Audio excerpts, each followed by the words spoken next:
Part of the reason that I had such a hard time forgiving was because of how I was defining forgiveness.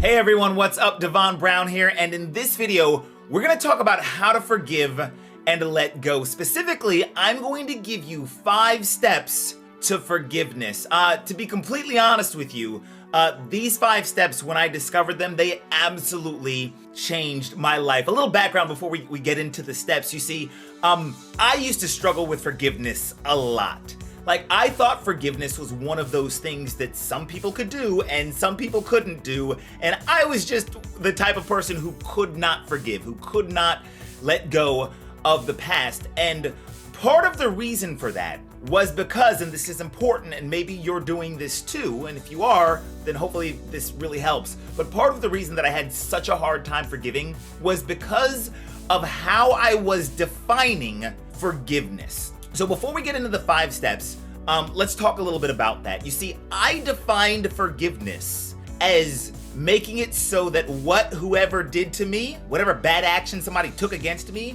was okay. Or if I'm the one who took the bad action and I'm the one who needed forgiveness, forgiveness meant that I was excusing my own bad behavior. So for me, in my mind, the word forgiveness was linked up to excusing behavior, or making it so that whatever somebody did was okay when clearly it was not, and it was like a moral thing. Because of that, I had a hard time forgiving, and I would go online and I would do a search for things like, I would do a search for how to forgive, and what would happen was all these forgiveness quotes would pop up, and I'd be reading these quotes, and they'd say stuff like, the weak cannot forgive, forgiveness is something only the strong can do, and I'd be like, okay, but that doesn't tell me how to forgive. Or I'd read something like, forgiveness is a gift you give yourself, and I'm like, okay, I'm sure that's true, I'll buy that, but that doesn't tell me how to physically forgive and let go. And I searched and searched and searched and searched and searched for this forgiveness stuff. And then one day, several years ago, around 2014, I was just in a really, really bad spot. And I ended up going to the Barnes & Noble bookstore. And I went to the audiobook section, which is like my favorite section.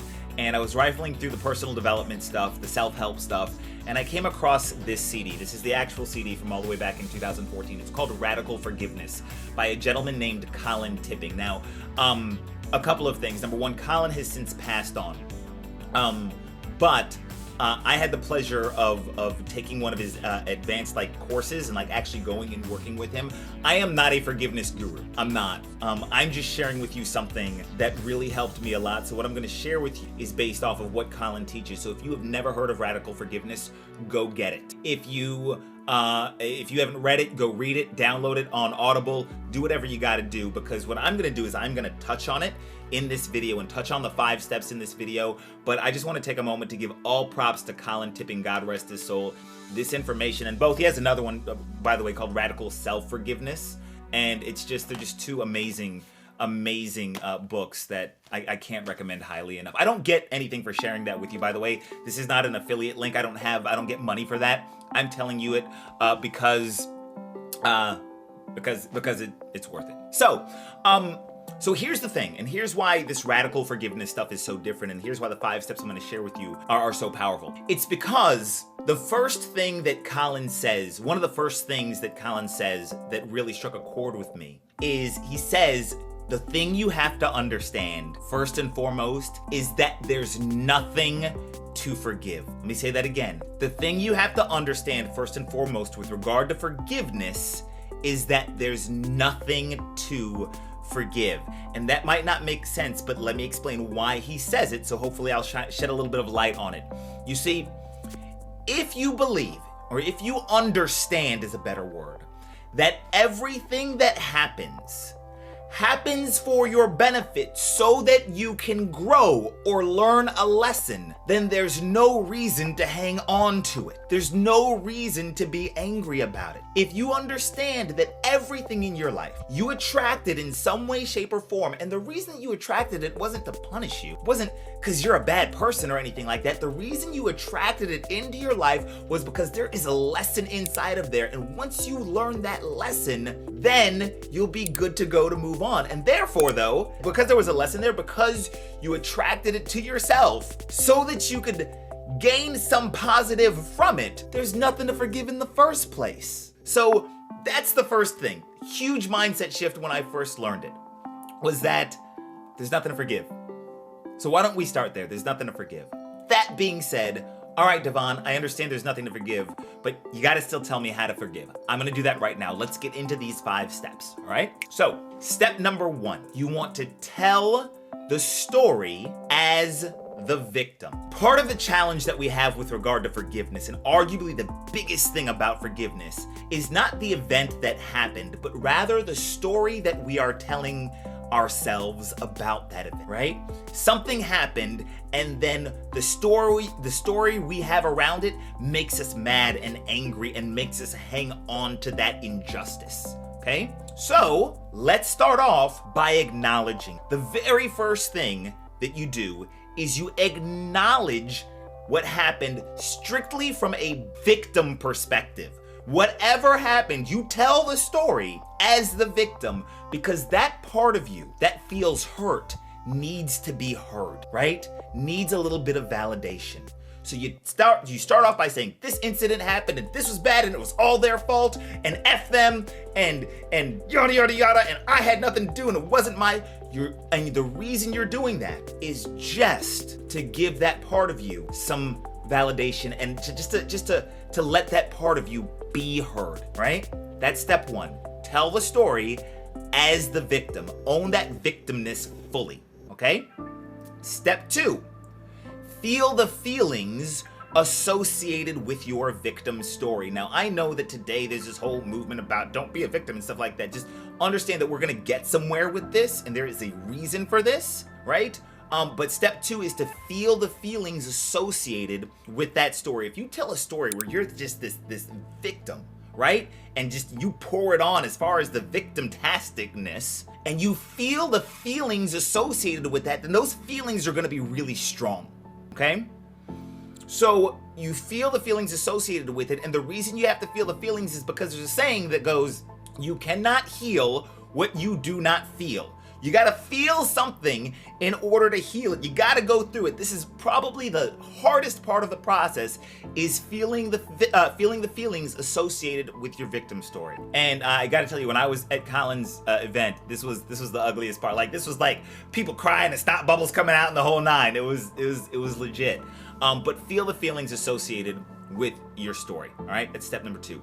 Step number 3, you're going to what they call collapse the original victim story. Once that part of you that needs to be heard is heard, once that part of you that needs to feel has felt, what you're now going to do is you're going to say, well, this was my original victim story, right? That has been heard and that has been felt. And now I'm going to enter into the equation the idea that what happened may have happened for a completely different reason. I mean, just think about this for a second. How many times in your life have you been angry about something only to have that thing that you were angry about or mad about or upset about work out better on for you later on, right? How many times have you been, I'm so mad about this, I can't believe they did this to me, and then it ends up working out for your benefit. So the thing that you were mad about was actually a gift in disguise. You didn't even realize it was a damn gift, so there was no need for you to be mad at it in the first place. But that being said, step 3 is what we're gonna do is just acknowledge that. We're going to acknowledge that the reason we're mad is because of our interpretation of the events. And then what we're gonna do is we're just going to enter that seed of doubt with regard to our current interpretation and say, what if this meant something else? What if this was for a different reason than the reason that I'm giving it? All right? That's step 3. You're gonna collapse the story by entering a seed of doubt as to the story you're telling yourself. I hope that makes sense, all right? Step number 4, you're gonna come up with a new story. Again, remember, the reason we can't let go is because this happened and now we're telling ourselves this story about it. Well, once this part of us has been heard and we've entered a seed of doubt as to the old story, now we can be like, you know what? I can't tell you the number of times in my life that I was mad about something and then something awesome came of it and a gift came from it. Therefore, I'm gonna tell myself a new story. Whenever I think about this event, I'm going to tell myself a new story. And this new story I'm gonna tell myself is going to be empowering, right? Is going to set me up for happiness, is going to set me up so that I can look at the person who hurt me and be like, you know what? Thank you for that gift, right? Like, I may never do business with you again, right? Like, I'm not gonna get into a relationship with you again, but even if I can't see that gift, I know it's there. Thank you so much for whatever gift you gave me. That's legit. Like, that's the legit feeling that I had. I went in to Colin's thing, I was mad at my ex about something, and like halfway through this process, I was like, oh my gosh, I'm not even mad at her. I've been hanging on to that for like 7 years. She gave me an amazing gift. I was like, where is she? I need to write her a thank you letter. Right? So this is real talk. So step 4, we're gonna tell ourselves a new story about the situation. And then step number 5 is what they call integrating the story. You're going to integrate the new story and make it part of your being. So the reason we always got so upset about whatever happened was because the old story, the victim story, was just a part of every part of us, right? It was just like part of who we are. And that thing that came up was just part of who, through every cell in our body, we felt some type of way about that. But now that we got this new story, this new, more empowering story, once we integrate that, and you do that through things called like breath work, and I'm not even gonna try to explain how to do it.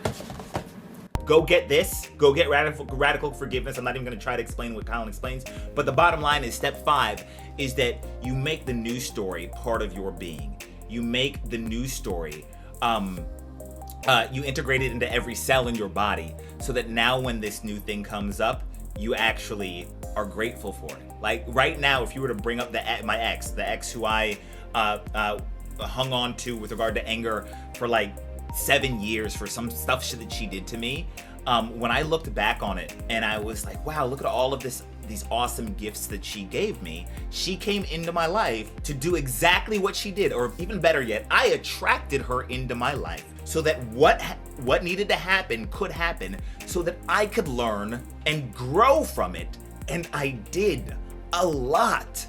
And I'm so grateful that she gave me the growth that I got from it was 1,000 times bigger than the pain, right? Looking back on it now, it's hard to, like, when you're going through it, right? But understanding that what's happening, and this is probably the best way to sum it up, and I'll sum it up with this. If you believe that everything in life is happening for you and not to you, then it's easier to forgive and let go. Because if something is happening for you, then there's nothing to forgive in the first place.